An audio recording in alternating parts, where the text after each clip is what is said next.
Welcome boys. Today we are going to go through an intro on how to set up your day trading charts and other stuff in the back end that'll be on this, so you can trade the same way that we do, or so at least you have the opportunity to trade how we trade or take some of the pointers that we are constantly referencing. You can actually get them today, and I'm going to literally show a screen recording of my Mac and we're going to go through this together. We usually only keep this to the day trading channel. Right, so you will now be able to see both this screen and this screen here. So we're going to go through the basics, literally get everything looking spot on. If you're new to trading, you'll have these red and green bars at the bottom.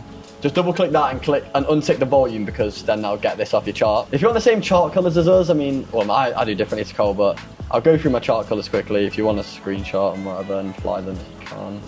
But it's not really the important part. I'd make sure the grid lines are off. Crosshair, make sure it's the opposite to your background. Background, obviously, it can be anything, it doesn't really matter. Turn the watermark off, that's so long. All of this shit, that's fine, you can keep that the same. In regards to tools, this is what I recommend having. You got the long tool, the short tool, fib retracement. Obviously, we have custom settings, but we'll go through that later on. We have the line tool where you can make drawings and such.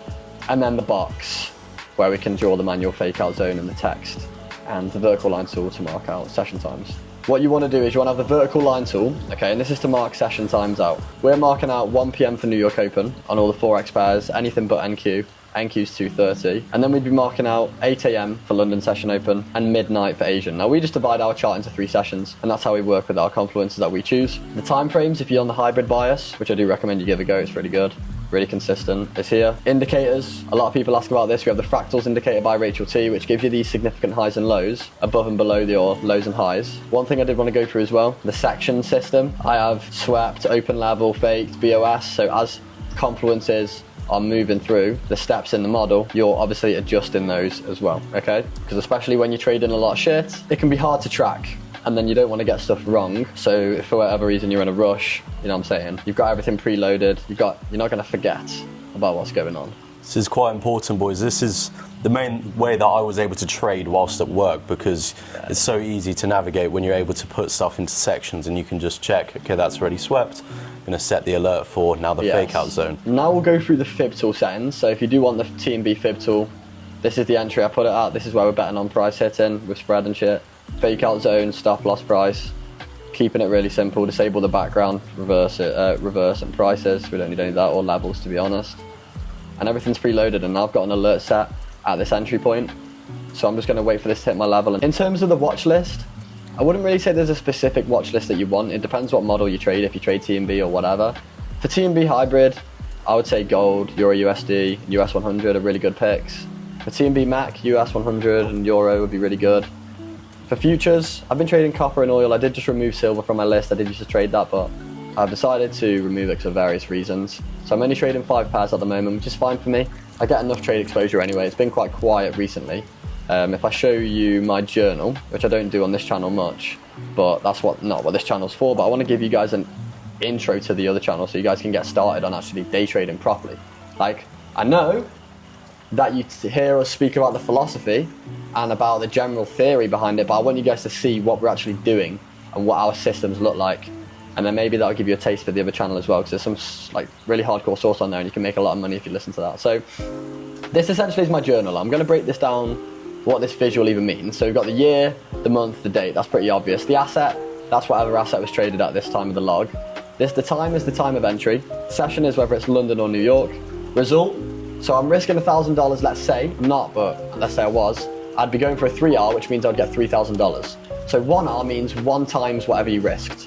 3R means 3 times whatever you risked. So if you see a 2.7R, obviously you know that that's 2.75 times whatever I risked on the trade. That's how we track with day trading, because if you track percentage, you're a fat with no friends and you're an idiot. Because if you say, bro, I've made 14% this month on day trading, have you risked 2%, 1%, 3%, 14%? Have you hit a 1-to-1R and you hit one big trade, or have you hit 1-to-1 trades, 14 of them in a row? Well, I don't know, bro, if you're saying percent, that's retarded. So if you hear any creators say they made X% this month, or their model made X% this month, they're brain dead and they have no idea what they're doing, because that's just a retarded way of tracking it, because it's just dependent on the context that you don't have because they're not giving it you.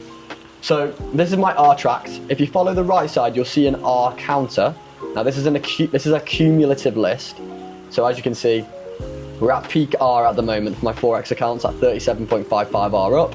And then on my futures accounts, I don't think we're at peak R. I think peak R was around 27.86. Oh no, 28.66 was my peak R. This is going to be one off, I've just noticed it. Oh no, because that's 0.2, yeah. 28.86 was my peak R, so we're a little bit down from the peak, but obviously you have to have a pullback to have a pull up, so that's fine. And this is just split up between Forex accounts and futures. I only just started trading 3 different futures accounts, and now I've just changed the tags as I've added different firms. But this is how I track my trades, and this is every single live trade I've taken on the hybrid model since its inception on February 7th. So if you want to know how the results are, look through here, bro. Take a look. You might not think it's much, but if you count the R, you'll realize it's insanely profitable. And obviously, all that matters is your back end, not the front end, to be honest. As long as you have a consistent, stable, fixed model, that's all that matters. If you were in the live Discord call today, you would have seen as an experiment, I mean, Ewan asked me a question, eDiggs, in the Discord. He asked me, how many accounts do you actually have, BERG?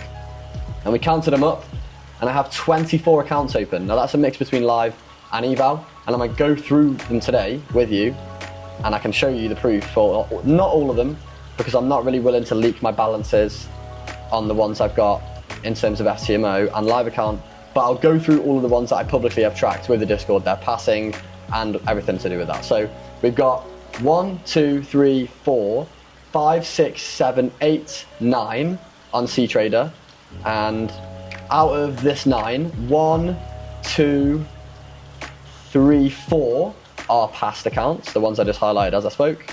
So there's 9 there. On Top Step we've got 10, 11, 12, 13, 14.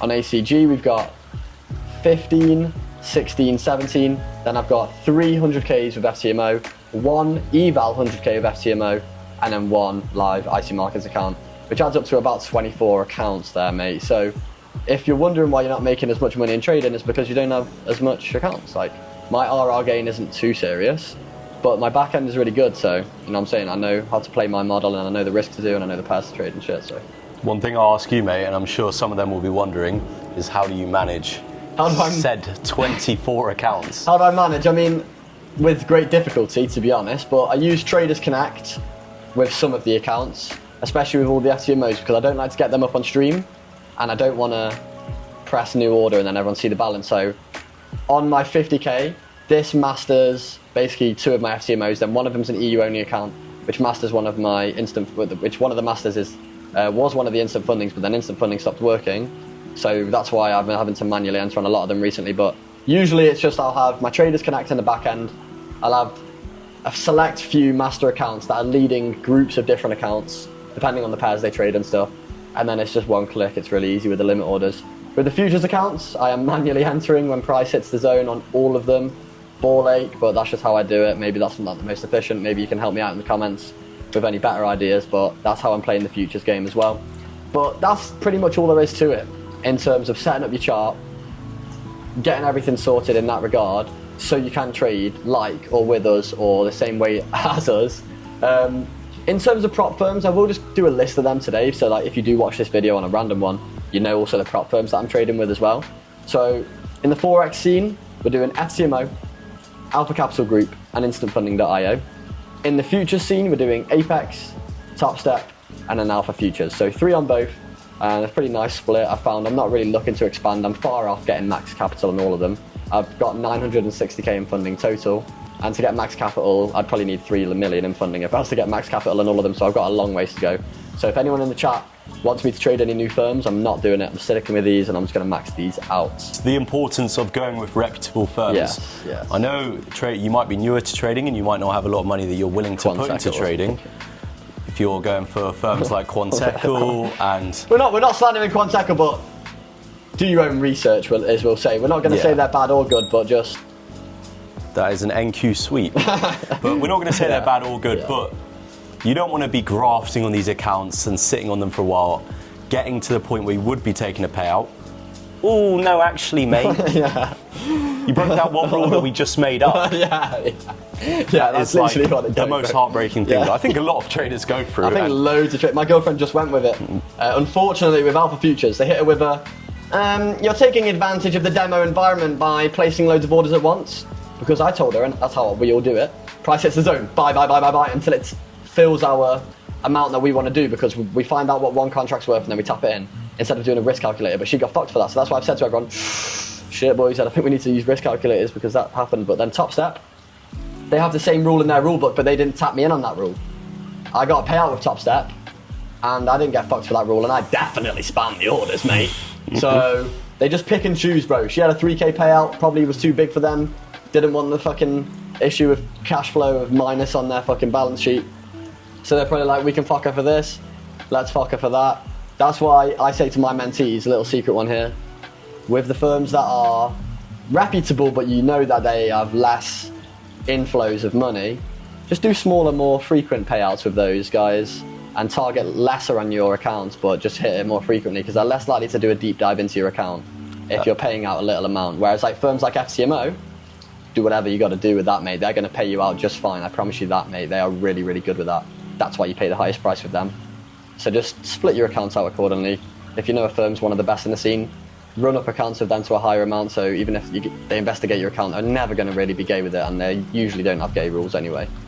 That's the best way to do it anyway, boys. Yeah. You don't want to be targeting these massive percentage Especially payouts. with a shit firm. Yeah, or like a mid firm anyway. Yeah, exactly, especially with a mid firm, because first of all, when you're getting those smaller frequent payouts, you're going to constantly be topping up your balance, your bank account, which you can put more into evals, where you're not just sitting on 3 or 4 months waiting for that payout to come, and then you've got no income through trading. If trading is your full-time job, obviously it might not be, but that might be the only way that you're wanting to reinvest into evals. So smaller, more frequent payouts generally are the best way to go if you've got that not constant but consistent income coming through trading, and it's also less risky with the firms because prop firms are around. How long they're going to be around, we don't know, and they can also just make up whatever rules they want because they're in the position of power. We are players in their game, mate. We are in their realm, unfortunately. We'll call it that for today, boys. Cole's channel is going to be in the description. As you know, we're doing one day my channel, one day Cole's channel, so every day of the week you get a long form video. The first link in the description though is so you can sign up to live trade with us for free for 3 days in the Discord. You can cancel, no obligations to pay at all. Farm the source of us and then quit if you want, who cares? We just want you guys to get a taste of the community. We've built a really sick trading Discord in the past year now, and it's got 2,200 members. They're all loving it. We get so many nice testimonials. I'm sure I'll put them all on screen here.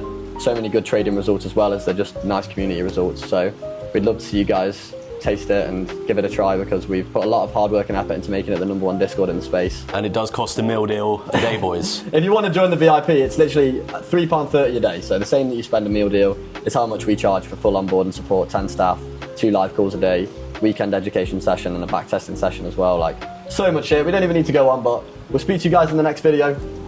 I will see you boys in the next one. Peace, love and unity.